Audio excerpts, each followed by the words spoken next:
नमस्ते बच्चों, कैसे हो आप। स्वागत है आपका आपके YouTube channel target education centre में।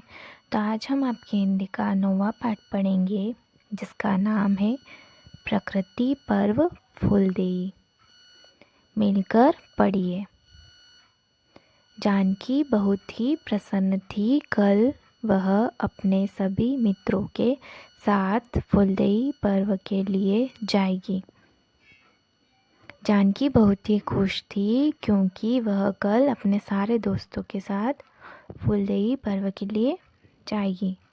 अगले दिन उसकी ईजा माँ ने उसे सुबह सुबह उठा दिया। नहा धोकर अपनी छोटी डलिया हाथ में लिए फूल चुनने के लिए वह निकल गई। अगले दिन उसकी माँ ने उसे सुबह सुबह उठाया। नहा धोकर वह अपनी छोटी सी डलिया को हाथ में लेकर फूल तोड़ने के लिए निकल गई। आंगन में पहुंचते ही उसने हेमा, गीता, राधा, बीर, गोविंद और मनोज को पुकारा। वह अपने आंगन में पहुंचते ही उसने अपने सारे मित्रों को आवाज़ लगाई। हेमा, गीता, राधा, बीर, गोविंद और मनोज सब हाथ में छोटी छोटी डलियाँ लेकर जंगल की ओर निकल गए। सबने अपने हाथ में छोटी छोटी डलियाँ ले ली और जंगल की ओर चले गए।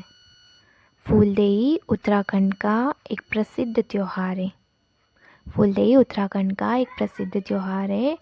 यह त्योहार बच्चों द्वारा मनाया जाता है और यह त्योहार बच्चों के द्वारा मनाया जाता है, इसीलिए इसे बाल पर्व भी कहा जाता है। इसीलिए इसे बाल पर्व कहा जाता है। यह चैत्र मास की संक्रांति के दिन मनाया जाता है। यह त्योहार चैत्र मास की संक्रांति के दिन मनाया जाता है। चैत्र माह नववर्ष का पहला महीना होता है। चैत्र माह नववर्ष का पहला महीना होता है। फूलदेई वसंत ऋतु के आगमन का प्रतीक है। चैत्र ऋतु आते ही ऊंची ऊंची पहाड़ियों से बर्फ पिघलने लगती है। सर्दियों के ठंडे दिन बीत जाते। उत्तराखंड के सुंदर पहाड़ फूलों से लद जाते। फूलदेई वसंत ऋतु के आने का प्रतीक माना जाता है। चैत्र ऋतु आते ही ऊंची ऊंची पहाड़ों से बर्फ पिघलने लगती है। इस समय उत्तराखंड के सुंदर पहाड़ फूलों से हरे भरे हो जाते हैं। जानकी और उसके मित्रों ने बुरांस, फ्योली और कई प्रकार के फूल अपनी छोटी छोटी डलियों में इकट्ठे कर लिए। जानकी और उसके सारे मित्रों ने बुरांस, फ्योली और कई प्रकार के फूल सभी बच्चे अपनी छोटी छोटी डलियों में इकट्ठा करके अपने घर के प्रवेश द्वार पर अक्षत के साथ फूल डालते हैं। अब यह टोली, जिसे फुलारी कहा जाता है, हर घर के मुख्य द्वार की देहली पर रुकती, अक्षत और फूल डालती और गाती जाती। क्या गाती है? फूल देई छम्मा देई देणी द्वार भर बकार, ये देली के बारंबार नमस्कार फूले द्वार। इसका अर्थ यह होता है बच्चों, इसका अर्थ है आपकी देहली फूलों से भरी रहे, मंगलकारी हो, सबको क्षमा प्रदान करे, सबकी रक्षा करे, देहली और घर में समृद्धि बनी रहे, सबके घरों में अन्न के भंडार भरे रहे। सभी बच्चे गीत गाकर भगवान से प्रार्थना करते हैं कि सभी देहली यानी कि द्वार फूलों से भरी रहे, ईश्वर सबकी रक्षा करे, सबका मंगल करे, सबको क्षमा करे, माफ़ करे, सबके घर में सुख समृद्धि हो और घर अन्न से भरा रहे। सभी घरों में फुलारी के आने की तैयारी की जाती है। घरों को पूर्णतः स्वच्छ करके देहली को गोबर मिट्टी से लिपकर तैयार किया जाता है। बच्चों की इस टोली को फुलारी कहते हैं। सभी घरों को अच्छे से साफ करके देहली को गोबर मिट्टी से लीपकर तैयार किया जाता है। फुलारी जब गाकर अपना आशीर्वाद देते हैं तो हर घर से उन्हें चावल, गुड़ और भेंट के रूप में पैसे दिए जाते हैं। जानकी और सभी मित्र दिन भर देहली पूजकर बहुत थक गए थे, पर वे बहुत प्रसन्न थे। फुलारी जब गाकर अपना आशीर्वाद देते हैं तो हर घर से उन्हें चावल और गुड़ दिए जाते हैं और पैसे भी दिए जाते हैं। जानकी और उसके सारे मित्र बहुत थक गए थे, पर वे देहली पूजकर बहुत खुश थे। इस तरह फूलदेई का त्योहार उत्तराखंड के अलग अलग क्षेत्रों में 8 दिनों से लेकर महीने भर तक चलता है। फूलदेई का त्योहार उत्तराखंड के अलग अलग जगहों पर 8 दिनों से लेकर कभी कभी महीने भर भी चलता है। बच्चों द्वारा एकत्रित किए गए चावल और गुड़ को मिलाकर बच्चों के लिए हलवा, छोई या साई व पापड़ी जैसे अन्य स्थानीय व्यंजन बनाए जाते हैं। व्यंजन बनाने के लिए जमा पैसों से घी या तेल खरीदा जाता है। व्यंजन को सब एकत्रित होकर और मिलकर खाते हैं। जानकी और उसके सारे दोस्तों ने जो चावल और गुड़ को इकट्ठा किया था तो उन्होंने हलवा, छोई या साई व पापड़ी भोजन सामग्री बनाई। भोजन बनाने के लिए उन्होंने जो पैसे इकट्ठे किए थे उनसे उन्होंने घी और तेल लिया और भोजन बन जाने के बाद सब एक साथ बैठकर खाते हैं। फूलदेई बच्चों को प्रकृति प्रेम और सामाजिक सद्भाव की सीख बचपन से ही देने का पर्व है। यह त्योहार लोकगीतों, मान्यताओं और परंपराओं से जुड़ने का एक अच्छा अवसर प्रदान करता है। ये प्रकृति तथा संस्कृति से जुड़े रहने की प्रेरणा भी देता है। फूलदेई बच्चों को प्रकृति, सामाजिक सद्भाव जैसी चीज़ों को बचपन से ही देने का पर्व है।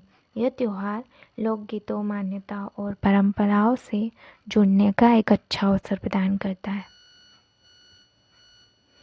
बातचीत के लिए अब कुछ प्रश्न हल करेंगे बच्चों। बातचीत के लिए पहला प्रश्न है, त्योहार क्यों मनाए जाते हैं? तो त्योहार क्यों मनाए जाते हैं यह आपको लिखना है बच्चों। दूसरा प्रश्न है, आपका प्रिय त्योहार कौन सा है? तो आपका सबसे अच्छा त्योहार कौन सा है ये आपको लिखना है। तीसरा है, आप अपना प्रिय त्योहार कैसे मनाते हैं? तो तीसरा प्रश्न है बच्चों, आप अपना प्रिय त्योहार कैसे मनाते हैं? तो आप अपना सबसे अच्छा त्योहार कैसे मनाते हैं ये आपको लिखना है। और चौथा प्रश्न है बच्चों, वसंत ऋतु के आगमन पर भारत में मनाए जाने वाले त्योहार कौन कौन से हैं? तो वसंत ऋतु के आगमन पर भारत में मनाए जाने वाले त्योहार हैं बसंत पंचमी, होली, बैसाखी और शिवरात्रि। प्रश्न 5वां है, उत्तराखंड के कुमाऊं क्षेत्र में माँ को ईजा कहकर पुकारते हैं। आप अपनी माँ को क्या कहकर पुकारते हैं? तो उत्तराखंड के कुमाऊं क्षेत्र में माँ को क्या कहते हैं?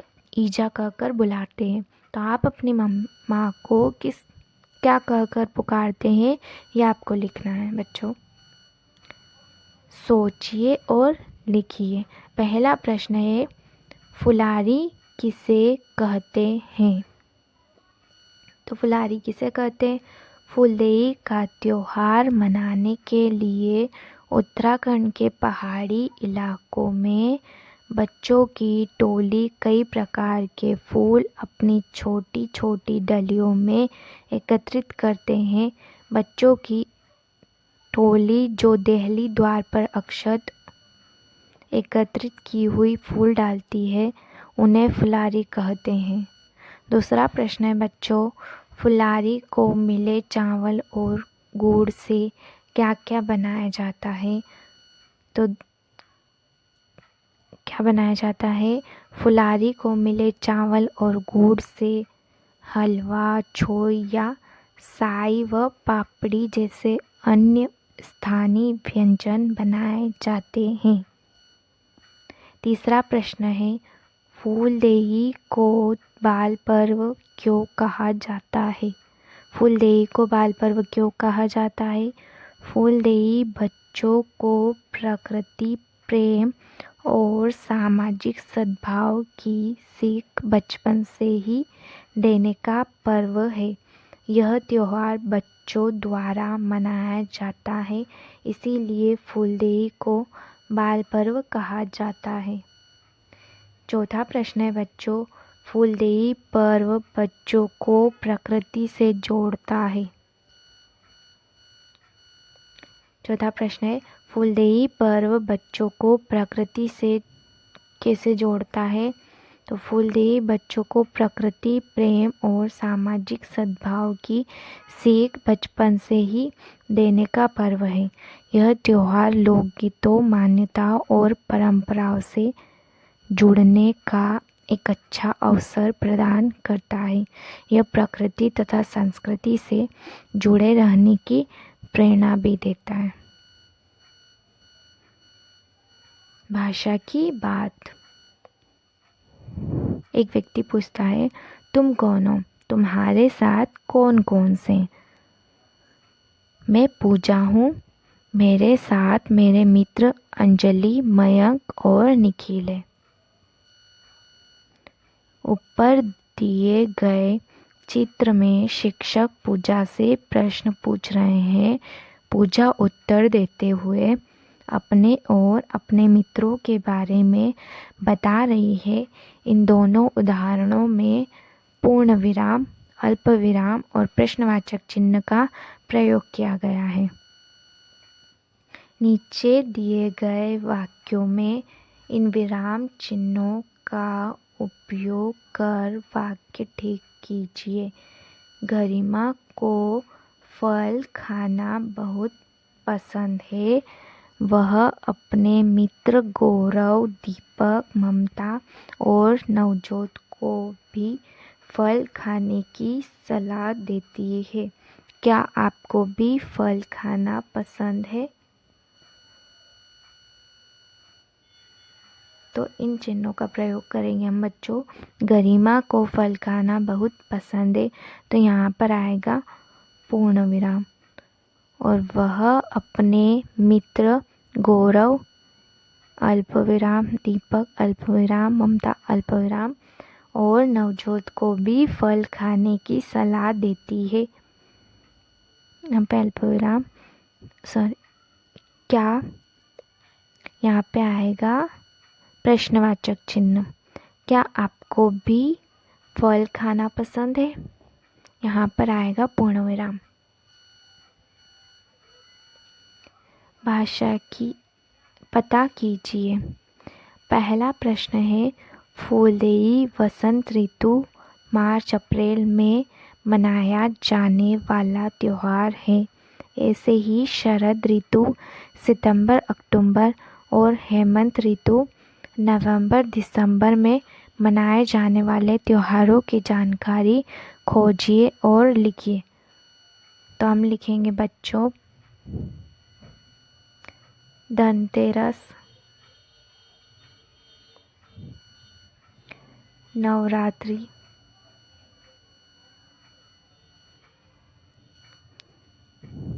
करवा चौथ,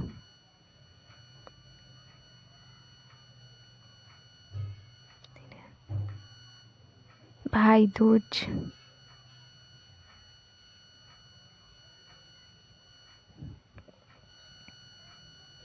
हमारे अवकाश।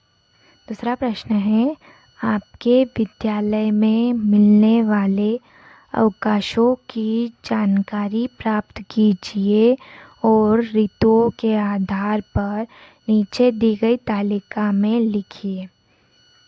तालिका में क्या दिया गया बच्चों, हम देखेंगे। अवकाश कब से कब तक, कितने दिनों तक। तो ग्रीष्मकालीन अवकाश, शरतकालीन अवकाश, शीतकालीन अवकाश।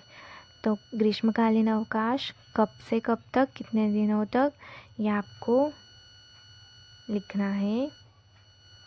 आपके विद्यालय में कितने दिनों तक आपको छुट्टी मिलती है और कब से कब तक मिलती है। शरतकालीन अवकाश कब से कब तक और कितने दिनों तक। तो आपको शरतकालीन अवकाश यानी कि शरतकालीन में आपको कितनी छुट्टियां मिलती है और कब से कब तक मिलती है, ये आपको लिखना है बच्चों। शीतकालीन अवकाश, शीतकालीन अवकाश भी आपको कब से कब तक और कितने दिनों तक मिलता है, ये आपको लिखना है। आइए अपना घर सजाएं। फूलदेई के दिन घरों को स्वच्छ करके मुख्य द्वार की देहली को गोबर मिट्टी से लिपकर तैयार किया जाता है। आप अपने घर को त्योहारों के लिए सजाने हेतु किन किन वस्तुओं का प्रयोग करते हैं। हम लिखेंगे बच्चों फूल, कलर, रंगोली और तोरण,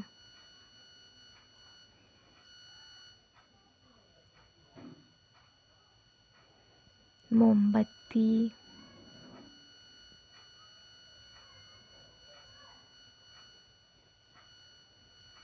और दिए।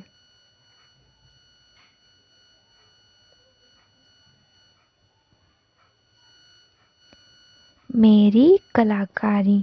पहला है फूल, आम और अशोक के पत्तों से या अन्य किसी भी वस्तु के उपयोग से सुंदर तोरण बनाइए। फूल, आम और अशोक के पत्तों से एक अच्छा सा तोरण बनाया बच्चों। इसी तरह आपको भी एक सुंदर सा तोरण बनाना है।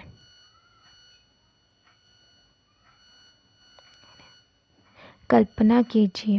पहला है मधुरानी एक दिन उद्यान में गई। वह बहुत प्रसन्न थी। वहाँ उसे मिली सूरजमुखी बहन और सूरज मामा। सोचकर लिखिए वे तीनों आपस में क्या बातचीत कर रहे होंगे। ये है मधुरानी, सूरज मामा और ये सूरजमुखी बहन। तो ये आपस में क्या बात कर रहे होंगे, सोच के लिखते हैं। हम लिखेंगे मधुरानी बोलती है नमस्ते, आप दोनों कैसे हो। सूरज मामा क्या बोलते हैं, मैं तो बहुत गरम हूँ। फिर सूरजमुखी बहन क्या बोलती है, सूरजमुखी बहन बोलती है और मैं आप दोनों से मिलकर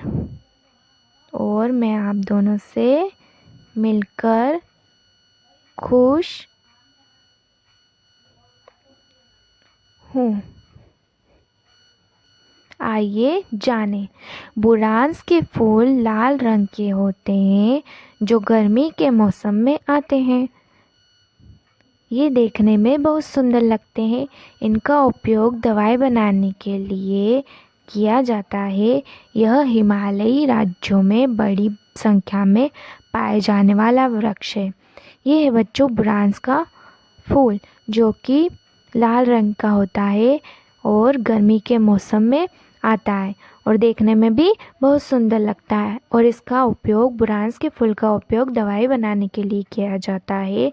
और यह हिमालयी राज्यों में बहुत ज़्यादा संख्याओं में पाए जाने वाला वृक्ष है। ये है फ्योली। फ्योली के फूल वसंत के आगमन की सूचना देते हैं। पीले रंग के होने के कारण इनका नाम फ्योली रखा गया है। ये पहाड़ों की सुंदरता के प्रतीक है। ये भी औषधि गुणों से भरपूर होते। ये है बच्चों फ्योली के फूल, वसंत के आगमन की सूचना देते हैं। पीले रंग के होने के कारण ये पीले रंग के होते हैं, इसीलिए इनका नाम फ्योली रखा गया है। ये पहाड़ों की सुंदरता के प्रतीक होते हैं, और ये पहाड़ों की सुंदरता के प्रतीक होते हैं, और ये भी औषधि यानी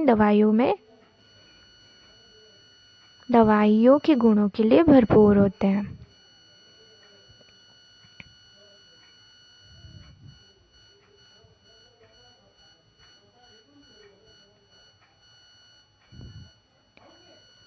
थैंक यू बच्चों, ऐसी अच्छी अच्छी और प्यारी प्यारी वीडियो देखने के लिए subscribe YouTube channel target education centre. Okay bye बच्चों।